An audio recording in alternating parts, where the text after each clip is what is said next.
میرے نبی پاک صلی اللہ علیہ وسلم نے پہلے مرد کو حکم دیا، فرمایا حوصلہ بڑا کر، حوصلہ بڑا۔ فرمایا عورت ٹیڑھی پسلی سے پیدا ہوئی ہے تو یہ ٹیڑھی ہے، سیدھی کرنے کی کوشش کرو گے تو ٹوٹ جائے گی، لیکن سیدھی ٹیڑھی کے ساتھ گزارا کرو۔ لفظ بڑے حسین ہیں حدیث میں، جاگ رہے ہیں آپ لوگ جی؟ بڑے بڑے حسین لفظ ہیں۔ حضور نے فرمایا اگر تمہیں اپنی بیوی کی کچھ عادتیں ناپسند ہیں تو اس سے بغض نہ رکھو، بیوی سے بغض نہ رکھو۔ اگر کچھ عادتیں ناپسند ہیں تو کچھ ایسی بھی ہوں گی جو تمہیں بڑی پسند ہوں، جو پسند ہے ان پر توجہ کرو۔ ڈاکٹر اقبال، علامہ اقبال کہتے ہیں میرے پاس ایک آدمی آیا، اس نے آ کر کے کہا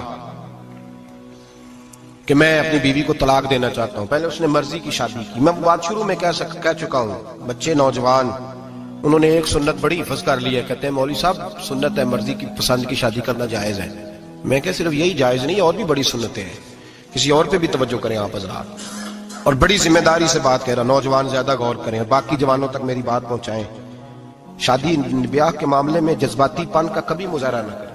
آپ کے اندر کتنے بھی جذبات موجود ہیں، یہ 2 3 4 منٹ کا رشتہ نہیں کہ ٹھیک ہے آپ دوست بدل لیں گے، یار بدل لیں گے، گاڑی بدل لیں گے، یہ نہیں جوتا ہے یہ فٹ نہیں آیا تو بدل لیں گے، یہ زندگی بھر کا معاملہ ہے۔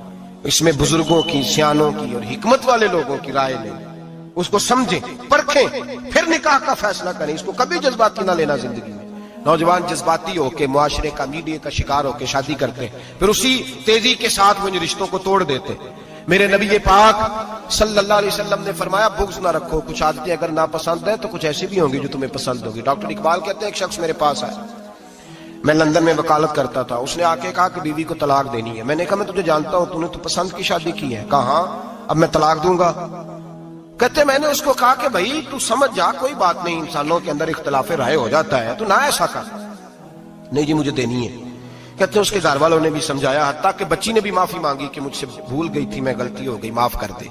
اس نے کہا نہیں، اب فیصلہ کر لیا تو کر لیا۔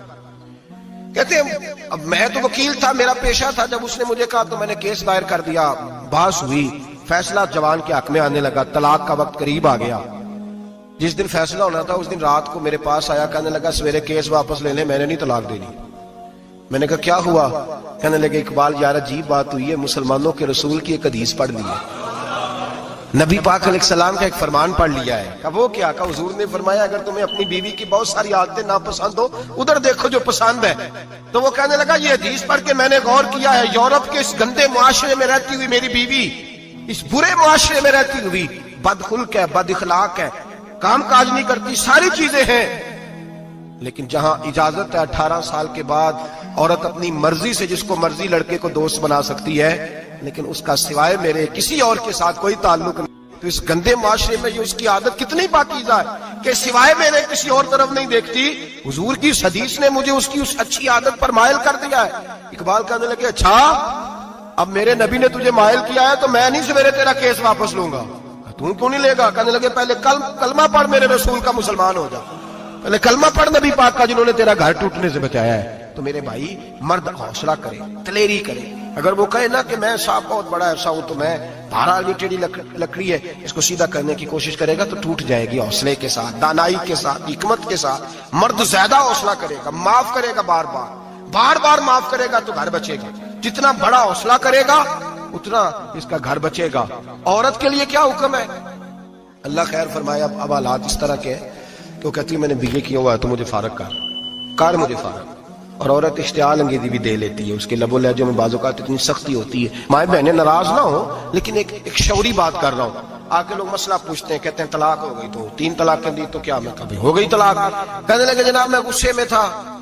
میں نے کہا طلاق تو خیر غصے میں ہی ہوتی ہے، لیکن مرد غصے میں طلاق دیتا ہے، غصے میں ہی دیتا ہے۔ لیکن ایک سوال میرے ذہن میں ہے، مرد کو غصہ کون دلاتا ہے؟ ایسے تو نہیں تھا نا کہ ریڑی والے سے ٹکر ہوگی تو گھر آ کے بیوی کو طلاق دے دی۔ یہ تھوڑی ہوتا ہے کہ باہر اس کی جو ہے وہ موٹر سائیکل کسی کے ساتھ ٹکرا گئی تو اس نے کہا مجھے غصہ چڑھ گیا تو میں گھر آ کے طلاق غصے میں ہوتی ہے، پر غصہ کون دلاتا ہے؟ وہ بات ایسی کرتی ہے، اتنی سخت بات کرتی ہے۔ ایک ہمارے بزرگ ہے شاہ صاحب، تو میرے پاس اپنے ایک عقیدت مند کا کیس لے کر کے آ گئے، مجھے آ کہنے لگے ان کی بات سنیں۔ میں نے کہا یار تھے 6 بچے، اور آپ یقین کریں میری آنکھوں میں آنسو ان بچوں کو دیکھ، اتنے خوبصورت بچے۔ تو میں نے کہا کہ کیوں تو نے طلاق دی؟ کہنے لگا اس نے کوئی 1 دفعہ نہیں 100 دفعہ مانگی ہے۔ اور کل تو اس نے جملہ اس طرح کا، جب طلاق ہوئی تو اس دن اس نے جملہ اتنا سے، اس نے مجھے کہا اگر باپ کا ہے تو دے طلاق۔ اب لوگ بھی 100 کھڑے تھے تو میری غیرت کا مسئلہ بن گیا، تو اشتعال کون دلاتا ہے؟ اب سنیں ترمذی کی حدیث، میرے نبی کریم سید عالم صلی اللہ علیہ وسلم نے فرمایا 500 سال لگیں گے جنت میں جانے میں۔ اتنی دور بندہ ہوگا کہ 500 سال کا سفر ہے، اتنی پہلے جنت کی خوشبو آنے لگ جائے گی۔ ترمذی میں میرے نبی پاک نے فرمایا جس بی بی نے زندگی میں ایک مرتبہ بھی اپنے خاوند سے بغیر شرعی وجہ کے، شرعی وجہ کہ بد مذہب ہو گیا، بد عقیدہ ہو گیا، اس کے مزاج میں کردار میں گندگی آ گئی، بغیر